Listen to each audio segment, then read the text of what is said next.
Hello and welcome back to another video. I should have reviewed this quite a while ago and I didn't, and I apologise to the gentleman who sent it to me. He sent me some books, which is absolutely lovely, and he sent me the PDF, and I think the microphone sounds better on this, so I'm going to show you the PDF. So first of all, Beneath the Sunken Catacombs. What is it? As you can see, it's written and designed by Paul Bantock, and art from Marissa Smith, and additional art from Paul Bantock again. What is it though? What is it? It is, what's the best way I could describe this game is it's a bit like White Box, is it's got that old style feel, and it really pushes a West Marches campaign feel on you. And it has bits like that seem a bit white boxy. Then I think it takes some inspiration from Dungeon Crawl Classics. I think a little bit it feels like that to me, and it takes a bit of everything, and it's a really, really good game. And I think on Amazon it's about £8 in the UK. You can get it off Amazon for about £8. I think the PDF is cheaper as well. So let's have a look through it and just go for it. So, as you can see, it says, "Beware, strange, terrible things lie deep beneath the sunken catacombs." There's an introduction here, and it speaks of goblins of their stinking fungal caverns, while some come back gibbering mad, unable to say much of anything, but burble mindlessly into their mugs of cheap ale. For all that is strange and terrible down below, there is also a promise of treasure, the shared gold and riches of 100 adventuring parties that have made their way into those caverns, never to return. And it will take more than just strong sword arm or powerful magics to make it out alive. You will need to possess cunning, imagination, attention to detail if you are to survive the terrible traps.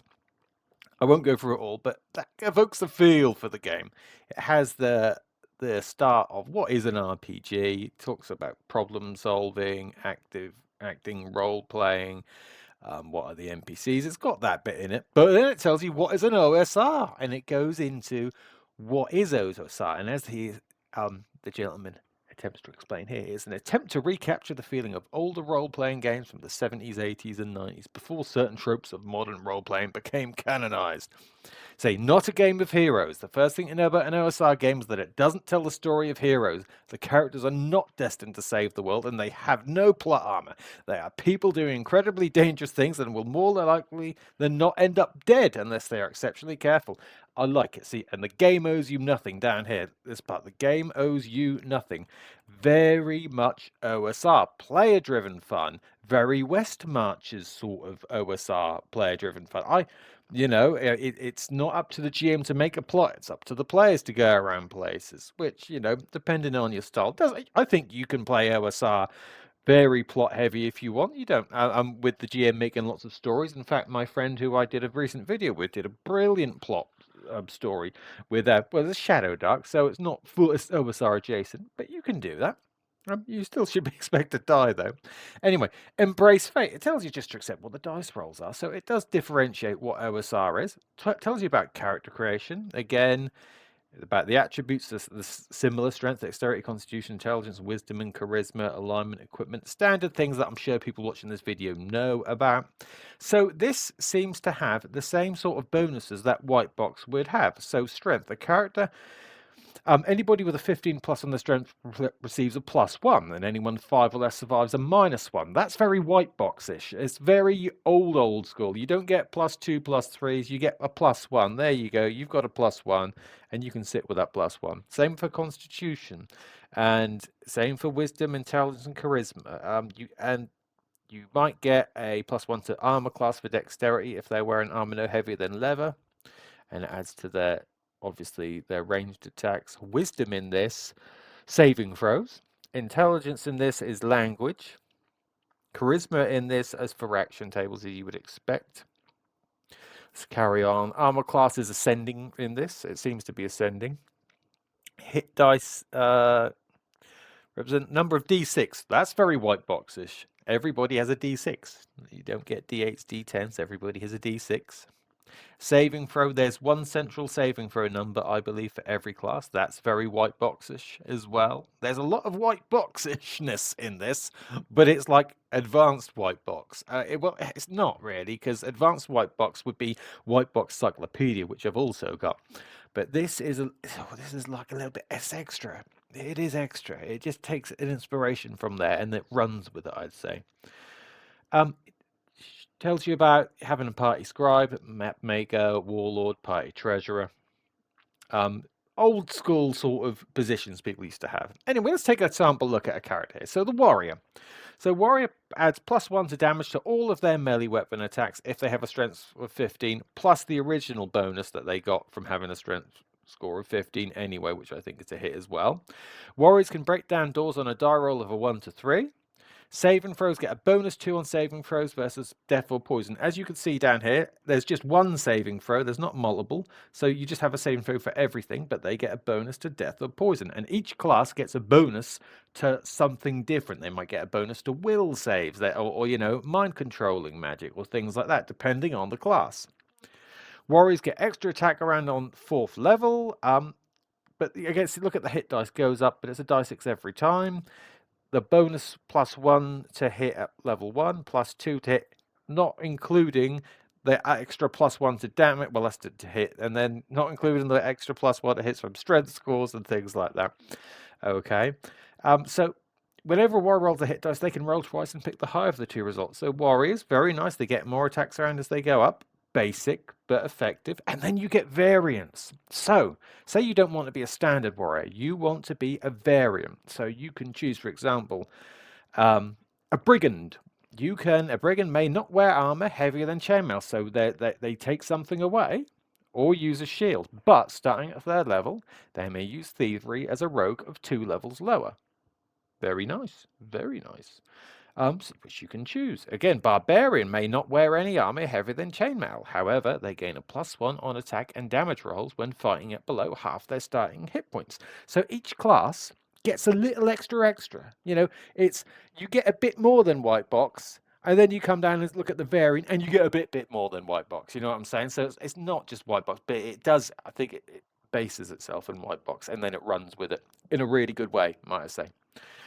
Same with wizards. Wizards get spells as you'd expect. They get their saving throws. What are they better to versus enchantment or death? Nice. Intelligence score of 15 are able to memorize an additional 1st level spell each day. So there's your well, that's why you want to have a good intelligence score for a wizard and a good strength score for fighters. That's your, that's your. I was going to say inspiration is the wrong word, but yeah, incentive in order to have better primary attributes. Not that you have primary attributes, but you know, I mean, wisdom will probably be for a cleric and so on. It gives you something for having those high points. But sorcerers get variants too.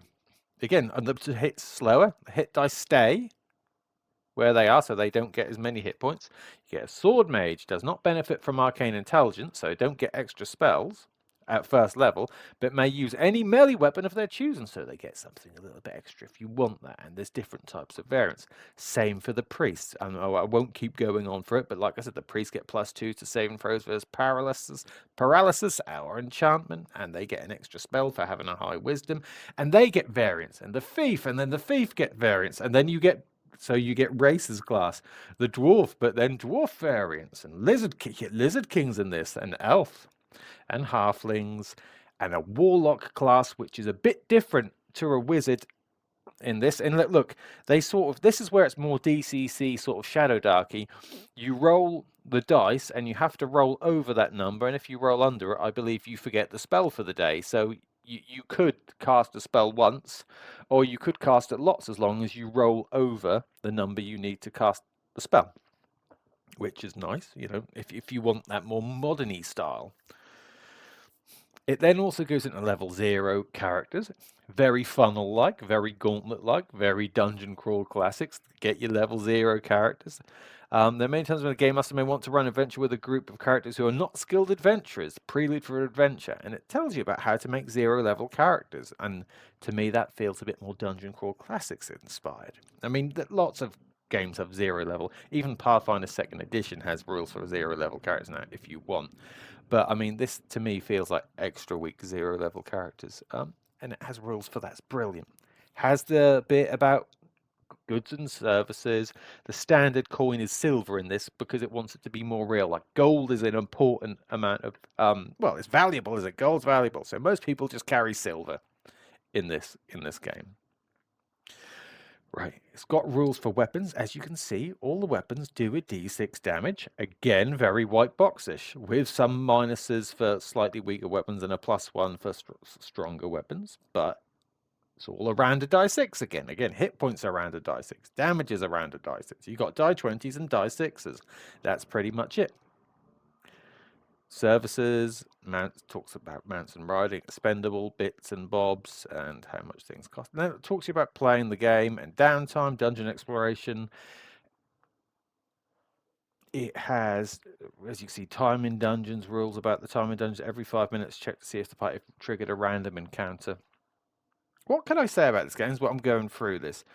This game is a wonderful little number. It's absolutely wonderful. Again, the thief works just like in white box. You're rolling a die 6. You need to roll over something to use the thief skill, and the die 6 roll progressively gets easier the higher up in levels you go. And then the thief can do things like hide in shadows, move silently,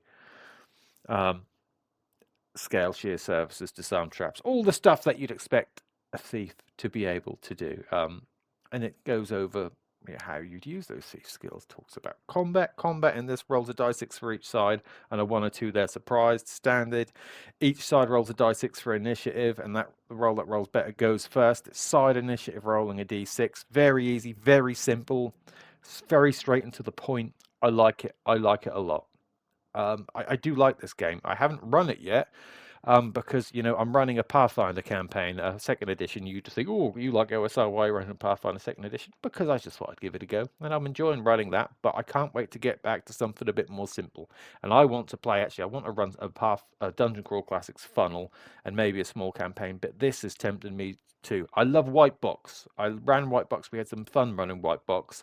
This is like extra white box, and I do want to give this a go. I love the art in here. So I think, I don't know if it's the gentleman's partner who drew some of this as well. I think so, but I might be wrong. Talks to you about combat tiles. It has about thrown flask, roll the die 20 if there misses where it lands. Creative combat has rules for creative combat. Target makes a saving throw versus blaster loser. Then actually, so a fighter can hurl sand or salt into the eyes or open wounds of opponents. So a fighter can do something. So combat mechanics can often feel dry for fighters in the thieves when all they do is attack. Included here are a list of other potential actions characters can take and ways they could be resolved. So it gives you, ideas, not just I attack. I attack a low blow. Sometimes a combatant kicks low, looking to strike where it hurts. The attacker makes an unarmed attack. Should the strike succeed, the target takes D3 damage and must make a saving throw versus paralysis or lose their next action. Lovely little idea there. So they take less damage, but you get something extra. You got trip or knockdown. The attacker must make an attack roll versus AC 10, and if they succeed, the opponent must take a saving throw, +4 bonus if they have more than 2 legs, or be knocked down. Excellent. Torch thrust, set someone on fire. Toppling heavy things, waiting for an opening. These are all extra things you could do in combat. To me, they're reminiscent of what the fighter might have done in Dungeon Crawl Classics, and the dwarf in that is Mighty Deeds. But they get to roll an extra dice for Mighty Deeds in Dungeon Crawl Classics, which gives them a bonus there. But this is Mighty Deeds without rolling that extra dice, and things that people will try and do anyway. Mighty Deeds and Dungeon Crawl Classics are just giving a mechanical bonus to trying to do these things, whereas this just suggests it in a different way. But it's nice. I like it. I like it a lot. Hit point, damage, death. Death does not stop at 0 in this game. If a hit reduces a character to a negative hit point total equal to their level, then they are killed. There's bandaging rule. Applying a bandage takes about a minute, and it can only heal damage suffered during a fight.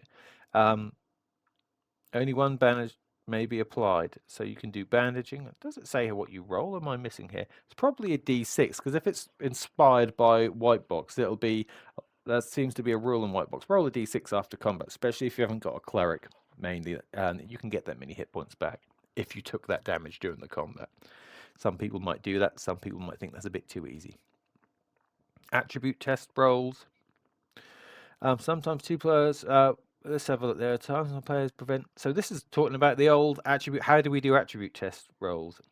The most obvious method for the game master to determine success in a character's action is simply to look at the player's statistics. If it looks like the player's exceptionally high statistic, they can be awarded a success. That is often the thing.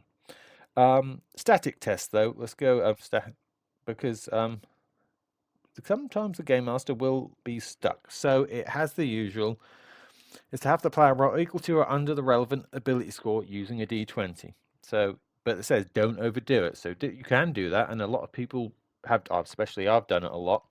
I've grown to dislike it more as I get older, simply for the fact that a static attribute test does not reward you leveling up. If I start off with an intelligence of 12, for example, and no matter what level I am at, 1 or 10, you'd expect that my intelligence would have increased, and my awareness of the world might have increased a bit. I've taken more stuff on. So, but you get no bonus because your intelligence is still 11 or 12. Even if at level 10, level 1, my intelligence is the same.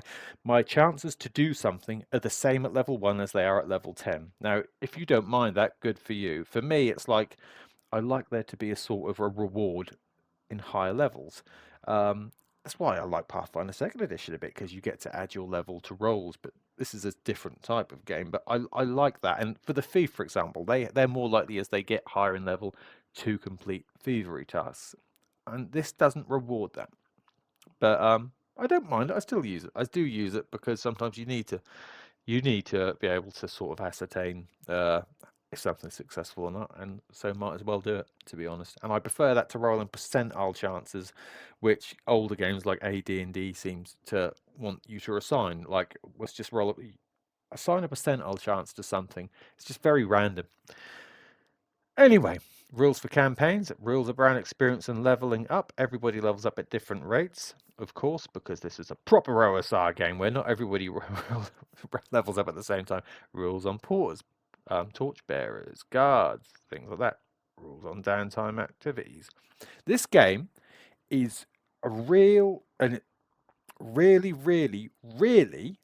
And look, Sorcerer's going to overcharge spells, but I'm not going to, because I want to get this video done, not to I don't want it to be too long. This game's really, really self-packaged, it's just the whole package. I love this game. As I'm looking through it more, it's got, a few spells for each class. The wizard has a few spells, and so does the warlock and the wizard, the priest, and things like that. And there's a few spells, and there's not loads to remember, and they're just very nicely put out, I think, basic spells. Let's have a look at some of these spells here. Blessing, just caster and all allies within range of 20 foot, I presume, are blessed for the duration of the spell. Blessed creatures gain +1 on attack rolls and saving throws. Excellent. Creates a glowing light and brightness of a torch. It emits no heat. Light. One thing I don't like about this is, can I cast it in creatures' eyes? I used to love casting light in creatures' eyes. In an OSR game, light cannot be understated even for how powerful it is. If a creature relies on sight and you could just cast light in something's eyes, well, it's out of the game, isn't it? Well, or at least in my games, it's getting a -4 to its attack rolls. So it's just brilliant. And I love that. So I like light being able to be cast in creatures' eyes. For me, that's a staple of OSR. So that would be my house roll. You casting it in somebody's eyes. But these spells are wonderful, self-contained, not tons, not absolute tons, but not a tiny amount either, just the right. There's wizard schools though, so now we're going over sort of, we're getting more advanced, obviously much more advanced than White Box there, because we've got wizard schools, which is wonderful. I like that, it's just wonderful. And then they have forbidden spells they can't take.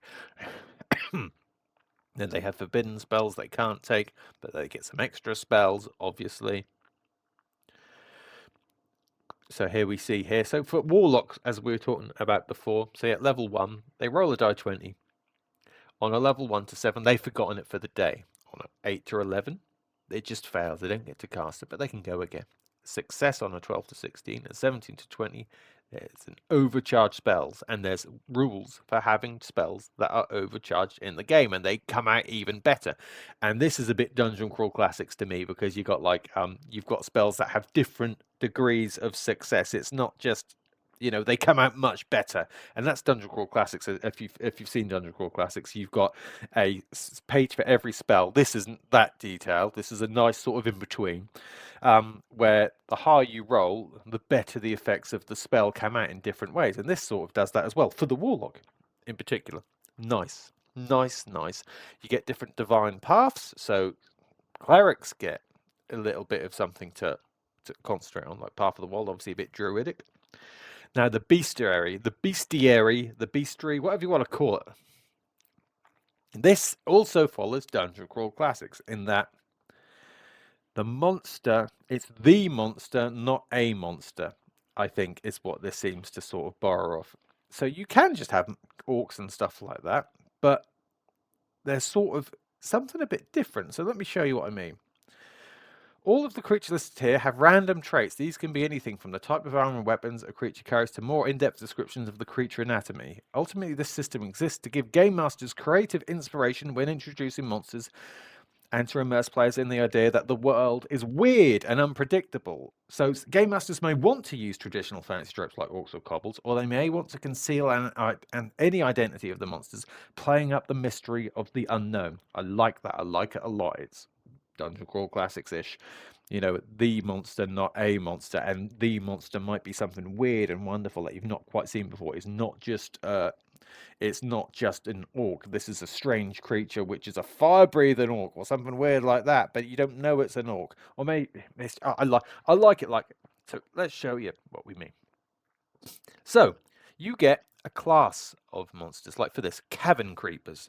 So they can be kobolds and goblins and other twisted creatures, might be one. However, so they have D3 hit points, you have a saving throw, their attacks, and they'll do D6 damage, remember, most probably, or maybe less because it shows you here. Then you roll a die 6 for the type that you're having. What's that creature carrying, that cavern creeper? So this encompasses lots. So you can have kobolds and goblins, but they'll sort of be under the same class. Roll a die 6, say we roll a 3. This particular kobold, let's say we've got a kobold, that has a thick hide with an AC of 12. And javelins, which do d6 minus 1 damage. But if I roll a 1, it's a naked kobold with an AC of 10, and only got his claws out. D3 damage, crazed, and fearless, you know. So you roll a d6 for each creature you make, or you could have them all be the same type, and then they've all got something a little bit different about them. So a skittering vermin is also a level 0 monster. So that can be bats, rats, giant rats, scampering insectoid things, flit about in the shadows, and you roll a die 6 and you get something a bit different. Look how easy this is. Twisted cultists. And then you roll a die 6 and it tells you the AC and the damage they do. Again, wonderful, wonderful, wonderful. Wriggling wretches. So you get classes of creatures that are not just, they can be anything. What's a wriggling wretch? Slithering and crawling things that stalk along the forest floors and deep inside caverns. Well, what could that be? Could it be a crawling hand or a wriggling worm making its way down the corridor and it eats you? So this, I've got the idea of this worm, which is, you know, just worming its way down the corridor, but it's a big worm, maybe leech looking. And then I'm going to roll a die 6 and I roll a 4, and it's got a ghoulish gullet, and it does. So this worm does D3 damage, which doesn't seem like a lot, but it paralyzes. So then I'm thinking, oh, is it like a paralyzing worm with fangs, which comes out and it bites things and paralyzes them and probably sucks the blood, slowly doing D3 damage?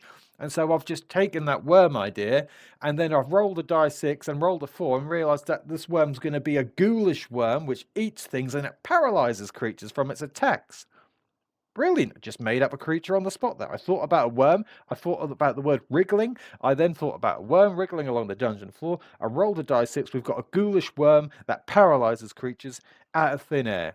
Not anything that's directly in the book, but we just made something up out on the spot. Brilliant. Love it. And you get these for all different threat levels of monsters and different ideas. Look how far we go. We go further and further. This is probably beholderous looking things, though. This is ginormous drakes.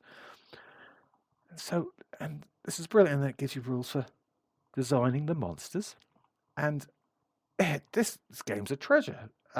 Talks about more henchmen from different areas, not just human henchmen. It's got about artifacts and treasures and potions and magic armor. Look at this book, right? Look how much book you get. 151 pages of absolute brilliance. And then that's not even before you got to the game mastery guide, where it tells you about being prepared. The role of the game master is threefold. You're a referee, you're a world builder, and you're a narrator. But yeah, so your duty is to rule fairly in all things. You are both world builder and narrator, who must construct and describe the world through which the players will travel. talks to you about, and it just gives you guidance on how you would give, well, not give, how you would play the game and how they envisage you to play this type of game, an OSR type game. It says, don't plan too far ahead. Instead, build out as new dungeons, new rooms, and new opportunities. It will seem counterintuitive, but don't plan ahead for where you think the players will be. Instead, build outwards. Don't saddle the party with NPC mentors to lead them around. Instead, let them hire their own henchmen and take the reins for themselves. Again, this is encouraging West March's style of gameplay. It says, try to say yes, root for the players. You need to be a fan of your players and their characters. Treat them fairly and let them foil your plans. If they kill your dragon with a single lucky spell, then praise them for their good fortune. I agree with that. I agree with that wholeheartedly. If I've got a big bad end guy, and I do this in any game I play, if one of the players rolls lucky or gets a good roll and they've invested in that, give it to them. Because if we're going to run OSR style games where we're going to kill them if we roll well, give them, like, it's like in 5th edition, you get paladins and they can smite and they do stupid Nova damage, but the point is they can do a lot of damage to one creature. Well, if you've smited something and done loads of damage, I hate it when, oh, you've done a lot of damage, oh, I'm going to give that creature an extra 20 hit points because I wasn't expecting that damage. No, kill the creature because you've invested in it. You've got the lucky roll. That's the point. What's the point? And it's the same for OSR style games. You're rolling well. You've got a wish spell. You've got a death spell. You can only use it once, though. You want to put some limitations. I'm not saying just have at it, but let players have their moment. I agree with that. Let them have their moment because if we're playing proper OSR style games, we'll kill them, and that's part of the contract. That's part of the contract.